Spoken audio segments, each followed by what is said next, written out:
Surfar no boom das commodities em seus dois primeiros governos foi realmente um golpe de sorte do Lula. Ele já tinha recebido um país minimamente estruturado do governo anterior e ainda pegou de bônus um cenário externo muito positivo, o que claramente ajudou a elevar em muito a sua popularidade e criar aquele sentimento de desenvolvimento que os mais pobres atrelam à figura do Lula. Mas, na minha opinião, a maior sorte que o Lula teve, e nós podemos ampliar isso para toda a esquerda, não foi boom das commodities, não foi ter vencido a eleição no ano passado, foi na realidade uma derrota. Foi ele não ter vencido a eleição presidencial de 89. E olha que ele chegou perto.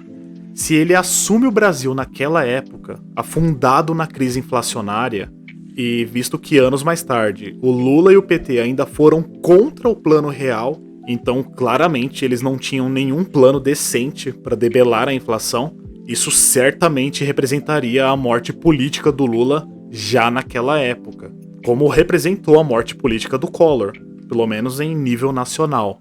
Agora, ganhando em 2002, ele já pegou um país muito mais arrumado e com um plano real se demonstrando um grande sucesso em controlar a inflação crônica do Brasil. Mas, mesmo que demore, abusar da sorte, uma hora cobra o seu preço. E parece que esse é o provável destino do atual desgoverno Lula, que só tem um único objetivo: gastar o que o Brasil já não tem mais condição de gastar. Basicamente, existem três formas de bancar os gastos públicos: impostos, endividamento e inflação. O problema é que o Plano Real impôs um limite sobre o quanto a base monetária pode ser expandida. E na realidade isso é um grande alívio, já que você não pode sair imprimindo loucamente e achar que isso não vai ter consequências sobre o aumento de preços. A carga tributária, por sua vez, já está num nível sufocante, tanto para empreendedores quanto para os cidadãos comuns, e mesmo assim não parece suficiente para sustentar os gastos exorbitantes do governo. E o mais maluco é que, para a sede do governo de sugar a população, não há limite. Então o governo continua empurrando mais impostos numa economia que já não suporta mais pagar impostos sem perder em produtividade. E quanto ao endividamento, ele já está em níveis considerados alarmantes para um país emergente como o Brasil. E devemos lembrar que com o aumento da dívida, o risco do país entrar num ciclo de destruição econômica é mais do que real, ela é questão de tempo. Além de que você acaba condenando as futuras gerações a carregar um fardo injusto, fruto do populismo das gerações anteriores. Isso é basicamente a receita do fracasso, e o Brasil está seguindo ela totalmente à risca. Duas das maiores desgraças do governo Dilma, e olha que foram muitas, foi justamente elevar a dívida pública do Brasil aos patamares em que ela se encontra hoje, e de ter praticamente quebrado a Petrobras, forçando a empresa a congelar o preço dos combustíveis e ainda ter que arcar com os prejuízos dessa política desastrosa. A partir de 2017, o governo Temer e depois o governo Bolsonaro tiveram que partir por um caminho que a princípio é menos popular, mas que no longo prazo ao menos faria o Brasil retornar ao crescimento, que é conter gastos.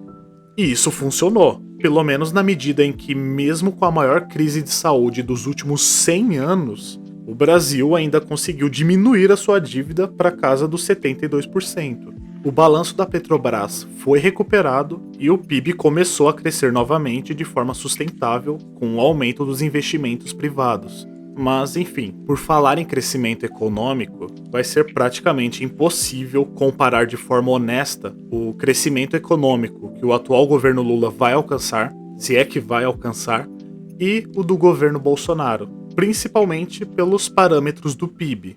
Primeiro porque o crescimento econômico no governo Bolsonaro foi fortemente impactado pela pandemia e pela guerra na Ucrânia. E segundo, que o crescimento do PIB com Bolsonaro foi sustentado muito mais por investimento privado e não com gastos públicos do governo, como está sendo agora com o Lula. Então, enquanto no governo Bolsonaro o PIB cresceu de maneira muito mais orgânica e sustentável, no governo Lula o crescimento é totalmente artificial, o que vai se tornar insustentável, já que nós estamos cansados de saber que o governo não sabe gerir a economia de maneira eficiente. Então pode até funcionar no curto prazo, mas no longo prazo isso é péssimo, pois distorce completamente o mercado. E um mercado livre é muito mais eficaz que o Estado, tanto em entender quanto em suprir as demandas da população. Além do mais, grande parte do crescimento que se espera para o Brasil esse ano depende de um fator extraordinário. Se deve à grande produtividade do agronegócio brasileiro. A safra recorde de 2023 é o que vai impulsionar o PIB desse ano, muito mais do que qualquer medida inventada pelo Ministério da Fazenda. Então veja só que ironia. Justamente o agronegócio, que o Lula chama de fascista, é quem vai lhe proporcionar um resultado acima da expectativa. Outro fato irônico é que, mesmo com mais taxação imposta pelo governo, a arrecadação vem caindo mês após mês no Brasil. E se isso persistir, o rombo nas contas públicas é inevitável. Não só é inevitável, como já está acontecendo. E tudo isso justamente por conta do descontrole fiscal do Lula, que acha que investimento não é gasto, mas se esquece que o dinheiro que banca esses supostos investimentos tem que sair de algum lugar. Com isso, o rombo previsto pelo próprio governo para as contas públicas desse ano é de 141 bilhões de reais, um déficit de quase 1,5% do PIB. Esse é o pior resultado desde a pandemia, para você ver o quão danoso um governo de esquerda pode ser para a economia de um país. As consequências dessa irresponsabilidade são muitas, e dentre elas, a gente pode destacar que isso primeiramente traz insegurança para investidores, que são naturalmente avessos ao risco e vão mandar seus investimentos para outros países. Isso causa uma maior pressão nas taxas de juros, já que o governo vai precisar oferecer rendimentos maiores para manter os investidores que têm a coragem de investir no Brasil e para tentar atrair mais dinheiro estrangeiro. E isso pode também elevar ainda mais a inflação, uma vez que os gastos exorbitantes do governo precisam ser cobertos pela emissão de moeda. E como o risco país se eleva num cenário de incerteza como esse, a atividade econômica ruma no destino da estagnação, ou até mesmo da recessão. E o Lula ainda tem a pachorra de dizer que o mercado é ganancioso e que o governo não vai cumprir a meta de zerar o déficit ano que vem. Tá bom que quem acredita em alguma meta desse governo é completamente maluco, mas você também não precisa assumir a sua incompetência de uma forma tão negligente como essa. Isso só gera ainda mais incerteza. Ou melhor, gera a certeza, se é que alguém ainda tinha alguma dúvida, de que o Brasil não é realmente um país sério. Uma outra solução alternativa ao aumento de arrecadação seria o corte de despesas. Mas quem é que diz que um governo socialista vai estar a fim de gastar menos? É óbvio que não.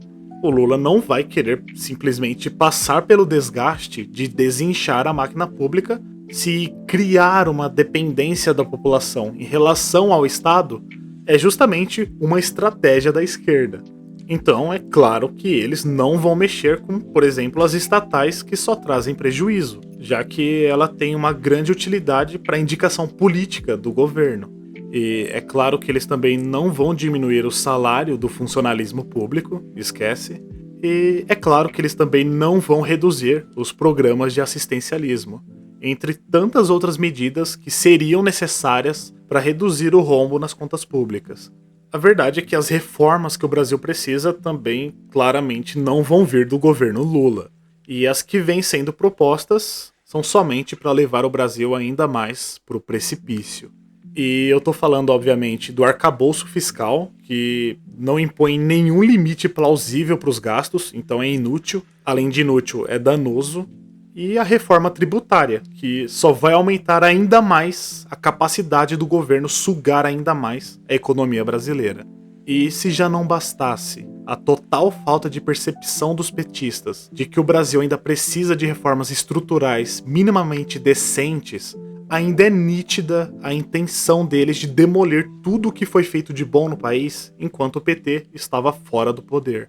E podemos citar aqui, por exemplo, o Marco Legal do Saneamento, a Lei das Estatais, a autonomia do Banco Central, a reforma trabalhista e a capitalização da Eletrobras. Há ministro que ainda fala em revogar até mesmo a reforma da Previdência, que, ainda que insuficiente, trouxe algum respiro ao Brasil. E, enfim, a gente segue mesmo, infelizmente, rumo ao abismo. E o povo já começa a sentir que foi iludido pelas promessas de prosperidade do Lula. Mas o mais impressionante mesmo é como tem gente que ainda acreditou nas mentiras de um mitomaníaco por natureza. Mas, de acordo com a pesquisa mais recente da Quest, aumentou de forma muito significativa o número de brasileiros pessimistas com a economia. Eles eram apenas 22% em agosto e agora já são 28%. Quanto à inflação, 47% acham que a inflação vai aumentar e só 16% acha que vai diminuir. A lua de mel entre o mercado e o Lula já acabou e, pouco a pouco, o mercado está perdendo a confiança no governo e as expectativas estão começando a piorar. Centenas de milhares de empresas já fecharam no Brasil em 2023. E olha que os tempos sombrios ainda nem começaram de fato. Os ventos frios da recessão ainda sopram lá fora. E com um governo fora da realidade aqui dentro, isso tem o potencial de se transformar num furacão. E dessa vez não tem boom das commodities que nos salve da inépcia desse governo. Confessar a incompetência é muito mais difícil do que arrumar desculpas. Então é óbvio que o Lula vai culpar uma suposta herança maldita do governo Bolsonaro, o que por si só é um grande absurdo, já que mesmo com pandemia e guerra, o Brasil retomou o crescimento e o ajuste fiscal. Ou então ele vai colocar a culpa nas taxas de juros do Banco Central, a fim de não assumir o seu próprio fracasso na economia. É óbvio que ninguém de bom senso torce para o Brasil dar errado, afinal de contas, nós estamos todos juntos nesse mesmo barco. O que a gente faz é somente constatar uma realidade que, por ser triste, não é enxergada por aqueles que já estão cegos pela ideologia. No mais, like se gostou, se inscreve aí no canal e ativa o sininho para não perder os próximos conteúdos. Comenta aí embaixo também a sua opinião, a sua sugestão ou a sua crítica construtiva. O seu engajamento é muito importante para o crescimento do canal. E se você estiver disposto a colaborar ainda mais com o canal, você tem a opção de se tornar membro, que é uma função de financiamento direto. Então, caso não vá te fazer falta e você acha que esse tipo de conteúdo aqui te agrega em algo, se torne membro, pois você não faz ideia o quanto isso me ajuda a continuar fazendo aqui esses vídeos. Nós já temos alguns apoiadores, os quais eu agradeço muito pela força, de verdade. Os nomes deles estão aparecendo aí na tela. Eu muito obrigado a vocês, muito obrigado a quem assistiu até aqui. Um grande abraço, fiquem com Deus e até o próximo vídeo. Eu fui!